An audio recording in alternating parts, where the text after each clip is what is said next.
উত্তরের দিয়াবাড়ি মেট্রো রেলের একদম শেষ প্রান্ত।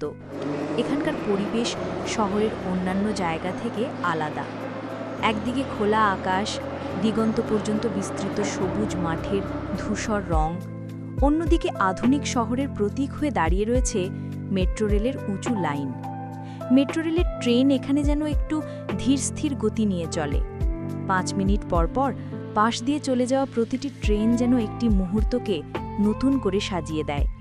শব্দ আছে, কিন্তু অস্বস্তিকর নয়, বরং মৃদু, কোমল, যেন দূরের কোনো সুর। রেলের পাশে একটি ছোট লেক। লেকের ধারে বসলে চোখের সামনে খোলা প্রকৃতি আর চলমান ট্রেন। দুটি দৃশ্য একসাথে মিলেমিশে এক অদ্ভুত সুন্দর এক দৃশ্যপট তৈরি করে। শহরের মধ্যেই এমন নিরিবিলি অনুভূতি বিরল। একসময় বুঝতেই পারবেন মানুষ কেন একটু দূরে গিয়ে স্বস্তি খোঁজে। বিকালের সময়টা এখানে সবচেয়ে সুন্দর। আকাশের রং বদলাতে থাকে ধীরে ধীরে, রোদ নরম হয়ে আসে, হালকা বাতাস লেকের জলে ঢেউ তোলে। পাশে ট্রেনের গুঞ্জন, কোনো কোলাহল নয়, শুধু একটানা ছন্দ। এখানে বসে থাকলে মনে হয় শহরের ক্লান্তি একটু একটু করে ঝরে পড়ছে।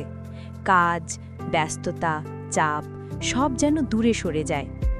সময় ধীরে চলে, কিন্তু মন হালকা হয়। ঢাকার ভেতর এমন স্থান খুব বেশি নেই যেখানে শহর আর প্রকৃতি একসাথে থাকে, অসুবিধা ছাড়া, শব্দ ছাড়া, ভিড় ছাড়া। তাই সময় পেলে শুধু বসে থাকার জন্য হলেও এখানে আসা যায়, কোনো পরিকল্পনা ছাড়াই, শুধু কিছু নীরবতা সঙ্গে নিয়ে। মেট্রো রেলের মৃদু শব্দ আর খোলা আকাশের নিচে কাটানো কয়েকটি মিনিট হয়তো দিনের সেরা মুহূর্ত হতে পারে।